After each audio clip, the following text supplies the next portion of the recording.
a potential government shutdown threatens military paychecks, and what a leaked report reveals about soldiers' morale in Alaska. All of that and more today, September 27th, 2023.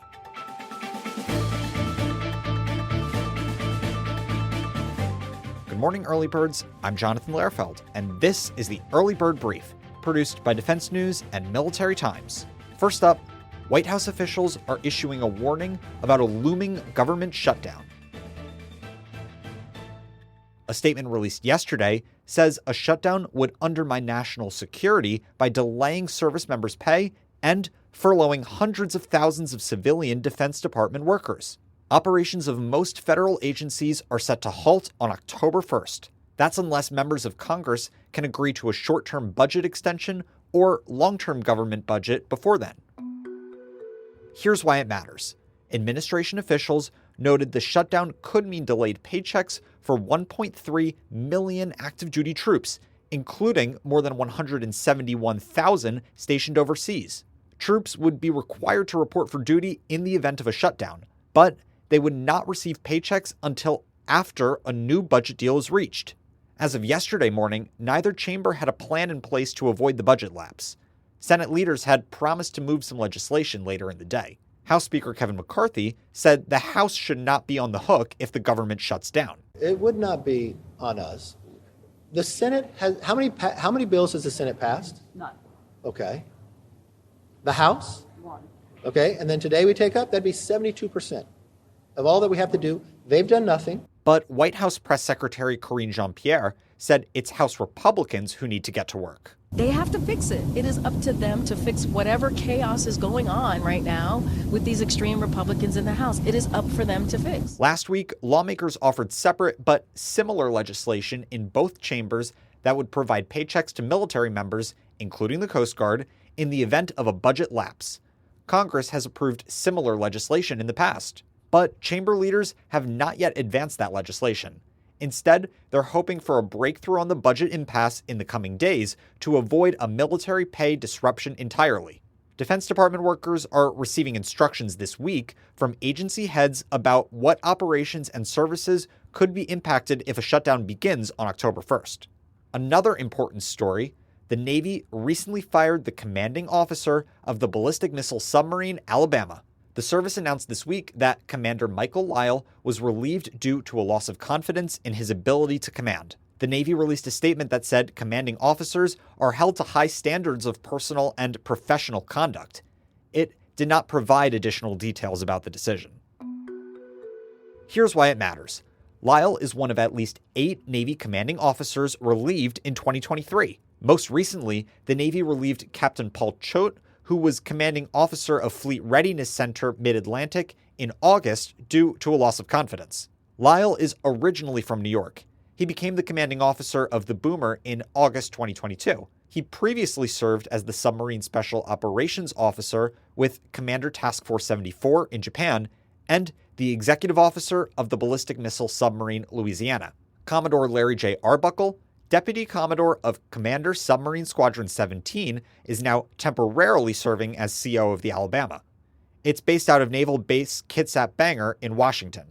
In other news, a leaked report reveals insights into a morale survey of the 11th Airborne Division's 2nd Infantry Brigade combat team at Joint Base Elmendorf-Richardson in Alaska. For more on this, Army Times senior reporter Davis Winke joins the episode today. So, Davis, where did this report originate? Where was it leaked? And what did it find? This Alaska story is based on a Cohesion Assistance Team report that was leaked on Reddit over the weekend. Cohesion Assistance Teams are this new Army initiative. It's a team of experts who dive into the data on a brigade-sized unit and spend months researching it and what's going on with it.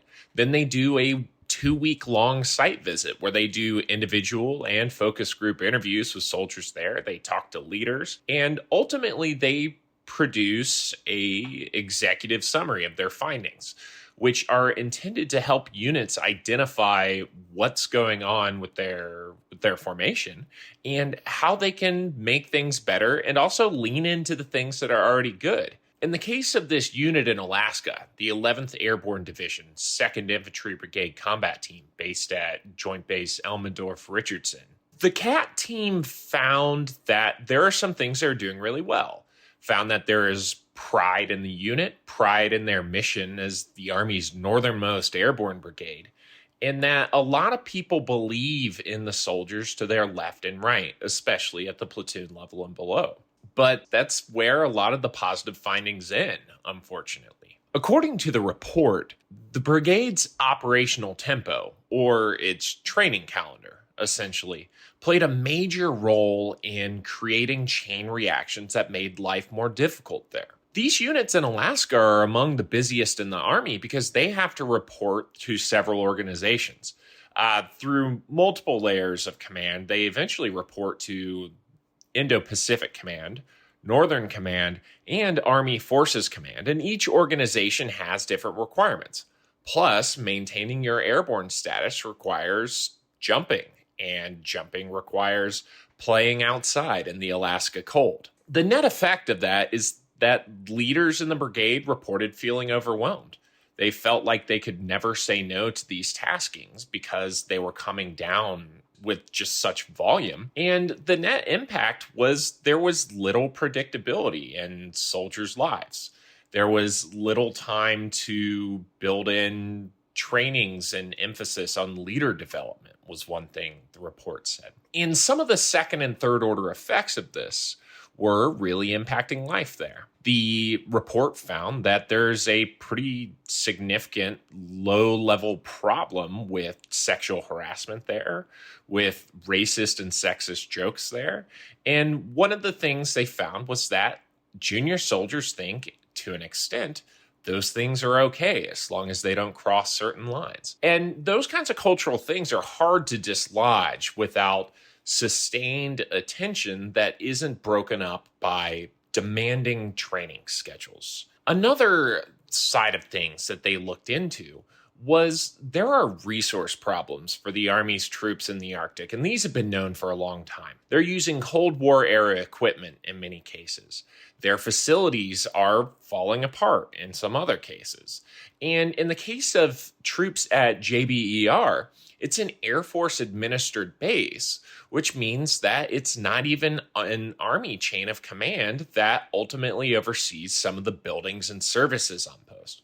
These kinds of red tape and problems outside of the brigade's control are definitely having an impact on its soldiers. Are these problems unique to Alaska, or are we seeing them elsewhere too?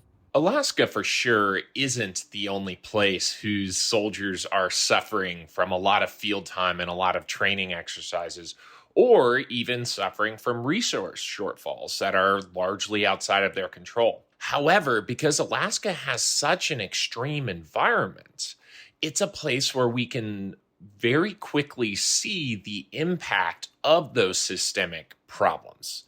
This brigade, along with its sister brigade up north at Fort Wainwright, experienced a sharp rise in deaths by suicide in recent years. The Army has stabilized that by pouring resources from outside in through an initiative called Mission 100, but some of the soldiers who spoke with the cohesion team expressed doubt that the drop in suicides will prevail once those resources are withdrawn. I spoke with somebody from the Army's Center for Initial Training who explained to me that the cohesion assistance teams are aware that some of these problems are systemic and may go beyond the individual units they're looking at.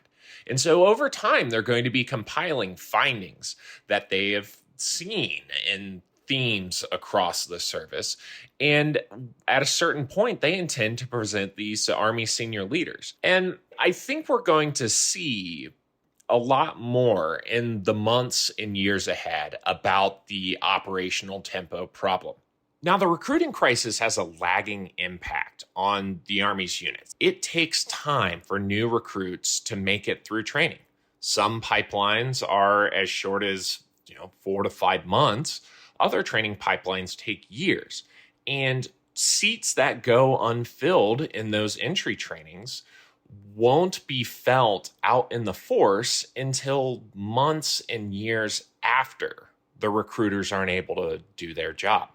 And that means that the Army is going to start to have more and more gaps in its ranks based on the recruiting failures today. And combining that with the steady demand for Army forces around the world spells out a dire math equation when it comes to the amount of training, overseas rotations, deployments, and just other high tempo taskings that these units have. And as this cohesion assistance team inspection shows, that's already having pretty tough impacts in some places. Thanks, Davis. For more conversations like this one, please like and rate us wherever you get your podcasts.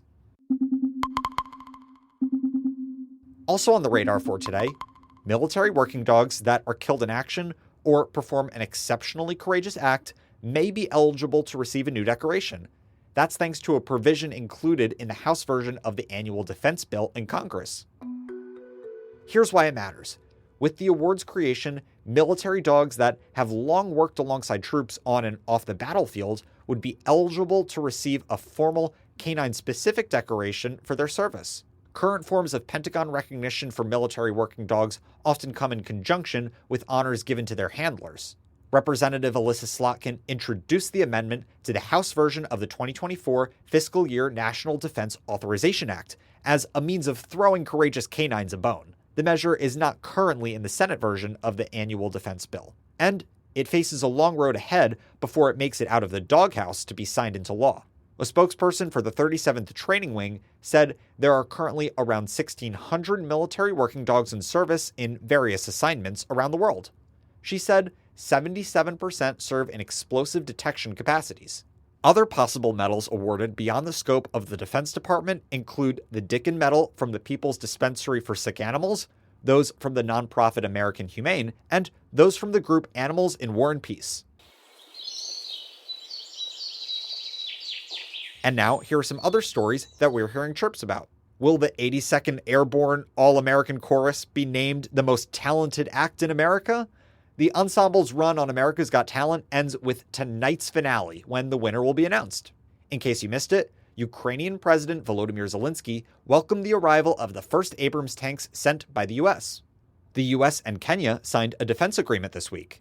It will see the East African nation get resources and support for security deployments as it is poised to lead a multinational peacekeeping mission to Haiti to combat gang violence.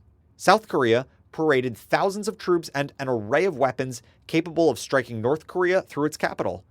The parade was part of its biggest Armed Forces Day ceremony in 10 years.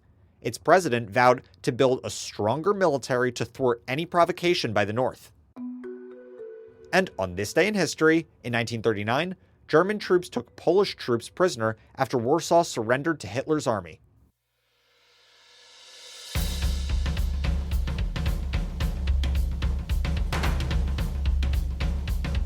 That's it for us this morning. To get more of the top stories and breaking news, go to defensenews.com/EBB to subscribe to the Early Bird Brief newsletter. Please give us a like, rating, and a comment wherever you get your podcasts, and be sure to follow us on social media at @Defense_News and @Military Times. The Early Bird Brief is hosted by me, Jonathan Lehrfeld, and produced by Zamone Z. Perez. Today's episode features stories by Leo Shane III, Diana Stancy, Davis Winke, and myself. Our editor-in-chief is Mike Roos. Have a great day.